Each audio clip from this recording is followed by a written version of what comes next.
mind taking a half hour out of your lives to learn about your health and how your body works. And you know, there's a lot of subjects that I talk on. I talk on toxicity, all kinds of subjects, nutrition, male and female hormones, all kinds of things. But this topic that I'm talking on tonight is probably the main thing when it comes to understanding how your bodies work, understanding how your health works. This is the main thing right here. And if you can get this, there's a lot of other things that you can get about how your body works. Now, the reason that I do these talks is because I want you to understand that health is a lot more than just not having pain. I mean, nobody likes pain. I don't like it. I mean, maybe there's some people out there that like pain, but I don't like it, and most people don't. But it's not, health is not just about not having pain. It's about pursuing vitality and energy and being able to have your body, come on in, good to see you, Robbie. Being able to have your body function properly. And so that's what we're going to emphasize tonight. Now, if you look at your body, you have this thing called, we call it a built-in safety pin. It's your own God, your own rescue mechanism. It's 100% God-given. And if we look at this model, this top part of the safety pin represents the brain. The bottom part represents the body. And what happens is when we're subluxated anywhere in our body, it's a disconnect from the brain to the body. And all primary care doctors who care for people with the intention to enhance and express life get this. They know this. Now, if you look at the way the brain functions, and this is not just a philosophy that chiropractors have. This is a scientific law. It's a scientific fact of physiology. Is that there's this continuous mechanism in the body where the brain sends messages to the body, and we call that the efferent pathway. Think of it, effervescence, bubbling over from the brain to the body. The body takes that information, it uses it, it changes things, and sends information back to the brain. The brain takes that information, causes changes in the body, and it's a constant flow of information. The efferent and the efferent pathway, they are loops of communication. Now, anyone who does not know this or respect and understand these pathways before implementing and administering a diagnosis is violating one of the fundamental laws of life. And that's the effect of how the nervous system keeps the body healthy. Now, how important is nerve supply from the brain to the body? So let's look at some scenarios. Bad scenario number one. Guy's going to get his head cut off. The French developed the guillotine. We know when the head is severed from the body, it dies instantly. Why is that? Well, the body needs a constant supply of electrical energy from the brain to the body. You cut off that electrical energy, the body dies instantaneously. So we can live without oxygen for how long? A few minutes? Yeah, a few minutes. I mean, if you're a Navy SEAL, maybe 6 minutes, But how long can you live without food? 40, 50 days. Yeah, good answer. I've heard some people say 7 days. I mean, I've gone without food for 7 days, and I survived fine. Yeah, 40, 50 days, maybe 60. I've had heard some people at 60. So, but we can't live without electrical energy from the brain for 1 second. Now let's look at bad scenario number two. Remember Christopher Reeve, okay? Mm-hmm. Christopher Reeve had a severed spinal cord. Right. Much, but not all of the nerve supply was cut off. So he ended up paralyzed from the neck down. It's not a good situation, and he died. He was able to live like that for a while, but died a lot earlier in life. Look at bad scenario number 3. This is subluxations interfering with nerve supply from the brain to the body. A minor subluxation can cut off 60% of the nerve flow to an organ or muscle. And that's the weight of a dime, okay? The weight of a dime pressing on a nerve can cut off 60% of the nerve flow to an organ or muscle. And that's what we correct. Now, subluxation will eventually destroy your spine if it's not corrected. And why does it do that?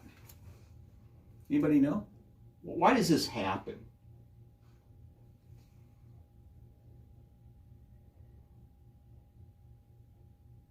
Okay, it happens because if a joint is not moving right in your body, it degenerates. So if you have several joints in your spine that don't move right, it'll destroy your spine eventually. I see some pretty bad spines in this office. Okay, so the origin of life is triggered by what happens in the central nervous system. And the brain is constantly doing its best to keep us healthy. There is no evidence that a healthy brain can create sickness in the body at all. If you never exercise, you never do anything to take care of yourself, your brain is constantly trying to find ways to help your body adapt to give you one more breath. And so, have you ever heard of people that just, like, they just had a very, what I'd call a mono diet, just ate the same thing all the time? Do you know what happens to those people? That I think very famous investment banker in New York was like that. He didn't eat lunch, he didn't eat breakfast, but he had a shrimp cocktail for lunch and a steak at night. That's all he ate for years, decades. And one day he just died because your body can't live off of that. His brain helped his body adapt that whole time to keep him alive as long as he could stay alive, but he couldn't keep him alive anymore. Okay, so if you never ever exercise and you eat junk food, the body will try and adapt, the brain will try and adapt and keep your body healthy as long as it can communicate with the body properly. Now, if you look at the way the central nervous system works, it starts with 2 cells that divide exponentially. The brain and the spinal cord are formed first. Off them form the organs, off the brain and the spinal cord, nerves grow, and then the organs grow off the nerves, so the brain and the spinal cord are directing the actual development of the individual. Now, the body tries to protect things, and we know that the brain and the spinal cord are encased in bone, and you think that is not a coincidence. By weight, bone is 9 times stronger than steel. It's also very flexible too. You ever notice how, you ever feel the bones in your wrist? When you move your arms, living bone is very flexible. It's when the person dies that it gets very brittle. Now, subluxations have been described in several different ways. It could be a dysfunctional movement of a joint irritating nerve. It could be inflammation around that nerve from the ligaments and discs, causing dysfunction on the nerve. It could be the outright compression of a disc, like you see here. Or it could be changes in the electromagnetic field around the area, alternating tone. And it could be a combination of these. But if you look at what happens in the brain, the prefrontal cortex of the brain is involved in mental health. Now look at this, immune and inflammation, prefrontal cortex, gastrointestinal issues, pain and stiffness, sleep, high blood pressure, heart rate, attention and focus. What we know in chiropractic is when we make an adjustment to the spine, it affects changes in the prefrontal cortex. Okay, it changes what's going on up here. Now, the prefrontal cortex is the brain's conductor, and chiropractic care affects that. How do we know that? Anybody know? How would we know something like that? Due to studies that they've been done, or Yeah, these are published studies in neurophysiological journals that show that measure electrical impulse in the brain when somebody's adjusted. So we're actually changing brain function. It's not just, you know, a little tap on the spine and we're changing that area. We're actually changing how the brain works. The pain may be fully or partially felt in the brain. In other words, when somebody's in pain, it could be coming from here rather than here. So what do you think, if somebody's been in pain for a long time, how do you think that affects the brain? makes it not work as well. Yeah, the patient actually learns to be in pain. Oh. It affects the brain. The patient learns to do it like learning anything else. So when somebody's been in pain a long time and you start working on that area, sometimes they have to unlearn to be in pain because of the way it's affected the brain. And so it's very important to know that, because sometimes you can learn to be in pain. And so when we change the brain through adjusting the spine, we're helping the body to unlearn that. So if you look at the prefrontal cortex, if you look at the areas of the brain, the prefrontal cortex, this is where a lot of things are affected with chiropractic. Now, here's the thing. Let me show you. Here's a good indicator or a good model of how the brain works. This part of the brain here is affected, is our emotional part of the brain. Okay? This part of the brain has to do with emotions. This part of the brain here has to do with our ability to control our emotions. Okay? So what happens when we're under a lot of stress, this part of the brain shuts down. Okay? You ever seen anybody make irrational decisions under stress? Mm-hmm. Yeah, and probably some of us have. Okay? Mm-hmm. So think of it like this. This is the emotional brain. This is the prefrontal cortex. The prefrontal cortex helps keep the emotional brain in check.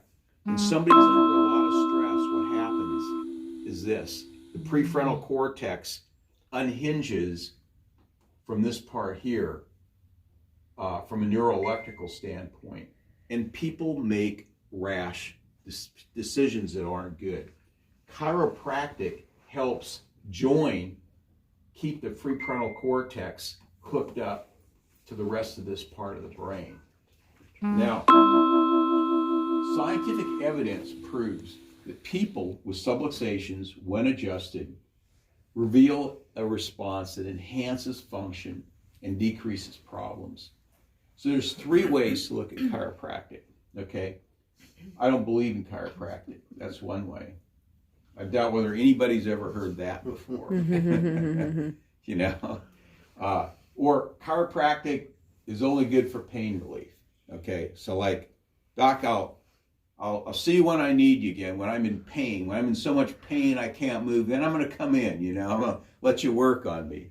Or chiropractic enhances the entire way my body works, and thus the expression of organ and life and organ function. So chiropractic not only gets rid of my pain, it keeps me healthy. So that would be the 3rd way. Chiropractic is not necessarily designed to make you instantaneously feel better. It's designed to make you instantaneously heal better. So when I adjust somebody, you know, some people I'll adjust them and they'll get up and they go, well, it still hurts. Well, no kidding, you know. Give your body a chance to heal. You know, how many of you ever had like pain or a headache and taken an aspirin? I mean, everybody has, okay? Listen. Admit it, it's okay. You know, I'm not going to browbeat you for it. You know, so when you take that aspirin, does your headache go away immediately? No. Sometimes you have to take several of them over a period of time. Your body doesn't necessarily. Sometimes Chiropractic does make the body respond instantly, okay? But not always, but it makes it heal better. So when I adjust somebody, adjustment can take just a few minutes, but it releases hours and days of responses in the body. So if you study the loop between the brain and the body, you think that a liver that's trying to detoxify the body needs information to travel from the brain to the body 100%. Mm-hmm. Would you agree with that? Mm-hmm. Okay. Would you agree that in our culture that we're exposed to different forms of toxicity? Mm-hmm. Okay. What are some of those forms? Anybody? Foods we eat. Pardon me? Foods that we eat. Foods that we eat can be toxic to different people, mm-hmm. right? Okay. So can you give me an example? Wheat. Yeah, wheat can be toxic to some people. Some people are intolerant to wheat. Now, I'm not one of those people. I don't do well with sugar. I can tell you that. Okay. You know, and I don't do well with dairy. Probably do less well with dairy than I do with sugar. But what else is toxic? So some of the foods we eat, what else? Pesticides. Pesticides. Okay, so things they grow food with. Okay, what else? What you absorb through the water. Yeah, so what we get through the water. How about what we store food in, like plastic? Mm-hmm. Okay, plasticizers. Okay, so we're exposed to toxicity all the time. And I can tell you this, I find liver problems in a lot of my patients, a lot of them. Sometimes I can fix them in the office, sometimes we have to give them supplements. But a liver needs 100% nerve supply from the brain to work right. The heart, now last week I did a talk on holistic cardiology. Does a heart require 100% nerve flow without a subluxation to work properly? Absolutely it does. Does your heart run off of electricity? Mm-hmm. Yes or no? Okay. Mm-hmm. We know that. How do we know that? How do we know that it does? Because when they do defibrillators, they just... Has anybody ever heard of an EKG? Yeah. It measures it, okay? Defibrillators add electricity to the heart. So your heart runs off of electricity. Where does it get that electricity from? The brain. The brain, the spine, and the brain, okay? It's nerves that are hooked into the spine and the vagus nerve, which goes up to the brain. So it needs 100% nerve flow in order to function right. So Keith Wasung, he does the videos that I have up on there when you come in, he said, thinking of chiropractic as only pain relief is like robbing a bank and stealing only the pens, you know? That's pretty good.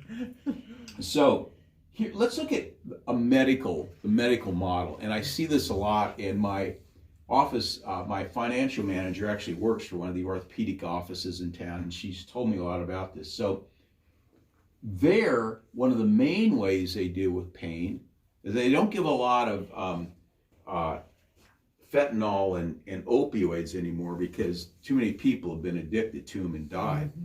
But they do use a lot of cortisone. Okay, they inject cortisone. So, first of all, does anybody know how much it costs to get a cortisone shot into your spine? Anybody? It's $1,500.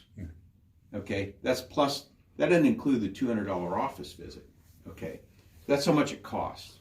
Okay, but look at the problem with cortisone is that will a lot of times decrease the pain, decrease the inflammation, but is it fixing the actual problem? No. And I'm not saying nobody should ever use cortisone. I'm not saying that. But let's look at a study on cortisone. This is a December 2019 study, so it was about 3 years ago, 2.5 years ago. In the journal Radiology, very well-respected medical journal. And here's what they said about steroid injections, that they accelerate osteoarthritis. Steroid injections cause subchondral insufficiency fracture, which would be right in here. They complicate osteonecrosis, or the death of bone. In other words, it can cause bone to die. Rapid destruction with bone loss. These are actually a lot more common side effects of cortisone injections than people realize. And that's what they were saying in this article, is that this can happen with cortisone injections, is you get this progression right here. Now, that doesn't happen with a chiropractic adjustment, okay? It doesn't. Now, like I said, I'm not saying that cortisone is always wrong, but there's some other things that you should try before you try this, okay? Like I've always said, chiropractic first, drugs second, surgery last. So chiropractic may be slower than a shot, but it's much more in tune with your body's need to feel safe. So if your body's giving you pain, it's for a reason. So if the oil light comes on in your car, we don't like cover it up with a piece of tape and say, okay, it's fixed. That makes no sense. But covering up pain with a painkiller is not that much different. And you do that long enough, your body's going to start talking to you in ways that you don't want it to. And by the way, when I was 16, I ignored this out in the middle of nowhere, and my engine blew up, and it was not a good day for our family. So it was one of those dumb 16-year-old things that I did. Didn't know that at the time, but now I know.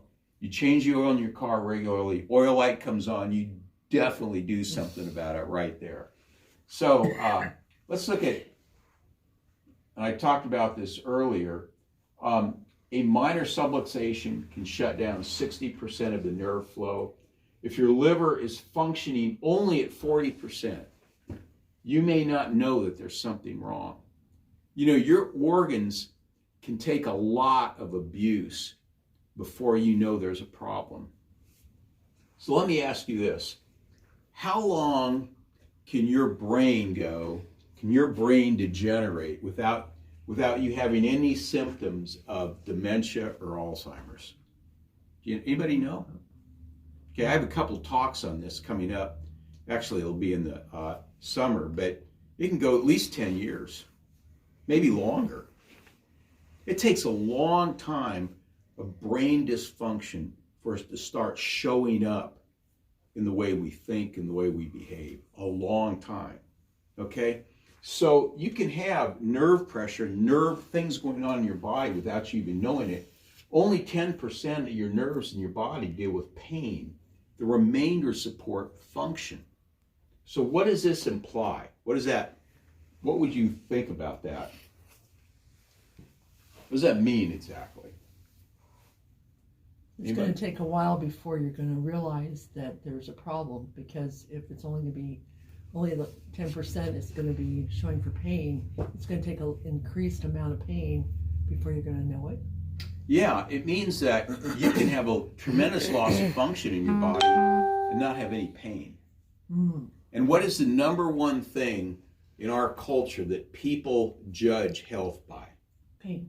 Pain, okay? Now, more and more, it's by energy. I get people that come into my office. In fact, I had a patient of mine came in. She's a chiropractic patient, came in as a functional medicine patient. Her primary complaint was, I'm fatigued, tired all the time.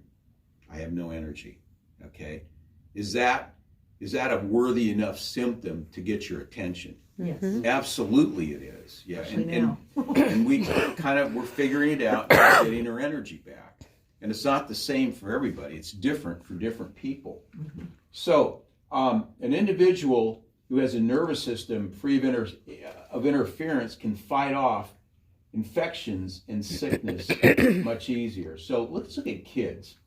When kids are subluxated, they aren't always in pain, or they don't have a way to express it. But kids that are subluxated get chronic colds, allergies, food intolerances, behavioral issues, ear infections, sore throats. And they all stem from interference between the brain and the body and the brain. In fact, several years ago, I had a patient a woman, she had a little baby. They were leaving for Disney World the next day. Her baby could not hold couldn't hold anything down, always crying. And she said, she's very nice, and we still stay in touch. This was years ago. She said, you know, will you fix my baby before we go to Disney World? You know, the next day. And so I said, well, okay, I'll do my best. So I adjusted the little boy just with about this much pressure, about the weight of my finger. Wow. And I lasered it. And then, they went to Disneyland in Orlando. And then I saw him about 2 weeks later, and she brought her, and I said, well, how things go? Well, he was a lot better, you know. You know, I was kind of shocked, you know, one visit. That's all it took. Now, this little guy has been a patient of mine off and on for a long time, and he's, you know, about this high now. And so he still has some issues, but doing better, okay? So, and by the way, you know why he started? Let me tell you why he had those problems. He got them right after he was vaccinated. He was fine until he was vaccinated. That's when he started having his issues. Okay, so there's an article in a prominent neurobiological journal in 2014. This is a great article, long article. I'm just going to mention this real quick. And here's the thing: they were talking about the upper part of the neck in this article, very accurately, I thought. And they said the upper part of the nerves in this neck have a tremendous influence on the heart and breathing in that part of the neck. The stimulation of these areas can stimulate cardiovascular and lungs. And this area influences the entire autonomic nervous system, and it has a great impact on your health. Well, I work on that area just about every time anybody comes in. Is it's very, very powerful. So this is one reason why it's hard to understand how chiropractic works. Like people, they can understand where you move a bone and there's less pain. What people have a hard time understanding is that going to a chiropractor can actually make you healthier. And so they say, I mean, you have to go back, you know, for the rest of your life? No, you can quit any time, you know. The thing is that it's like brushing your teeth. Do we only brush our teeth when they hurt? Like, oh, you know, I think I got a cavity, I should start brushing again, you know. No, we don't do that, you know, and we don't floss, you know, only when our teeth hurt. We brush our teeth because we want to hang on to them. So that's why people see a chiropractor. They want to hang on to they want their spine to work for the rest of their lives. So the Tour de France people, they get adjusted whether they hurt or not because they perform better. Racehorses get adjusted because they perform better. Animals are a lot healthier and they live longer when they get adjusted. Now, I adjust animals. I'm in here in my office every Saturday adjusting animals. And in fact, right now I'm working on a St. Bernard whose back legs aren't working. And unfortunately, that's when a lot of people bring me their animals when the back legs stop working, you know, which is not, I mean, you should really get them to me before that. But animals live longer. They're a lot healthier when they're adjusted. So as doctors of chiropractic, we don't adjust people just to get them out of pain. We adjust them because it's the right thing to do. And so that's why we take supplements. It's the right thing to do. It's why we drink water instead of Coca-Cola. It's the right thing to do. So my goal is not just to get you out of pain, it's to keep you healthy, it's to teach you to take better care of yourself, and it's to help you understand about the efferent and afferent nerve pathways, and the evidence for that is overwhelming. A properly functioning nervous system will give you a tremendous chance of being healthy. And the only thing I can say about this in my own life as a testimonial is that this whole COVID thing, I've taken care of a lot of COVID patients. I took care of my wife. She had COVID. She didn't wear a mask. I didn't wear a mask. I never got it. Okay, I never got COVID. And so part of that is because I get adjusted regularly. Probably wasn't the only reason, but a big part of it. It keeps us healthy. So this week, we're doing our Patient Appreciation Week. We're doing some complimentary subluxation checks, consultations. We do them at our expense this week. If you know of somebody that is sick, that just needs to be checked out, they don't necessarily even need to be a patient, tell them what's going on in our office this week, and we'll give them a complimentary subluxation check. We'll do a consult on them with them, say, hey, listen, this is what we do. We'll let them know if they're a good fit for our office, and we'll go from there. And if they're not a good fit, we'll send them somewhere else, and send them someplace where they can get help. So that's all I have for tonight. Anybody have any questions? Clear as mud, huh? Okay, great. Thank you so much for coming. And our next class is it's called the Triad of Health, which is the interrelationship between structure, nutrition, and emotion. Is how those things interact in the body. So that's our next class, and that is March the 15th. And then March the 29th, I'm having a class that I've never done before. It's a brand new class called Understanding Endometriosis. So if you have females, some women who have this issue, bring them to that class, because we'll help them understand what causes it and how to help somebody with it. So great. Thank you so much for being here tonight. God bless you.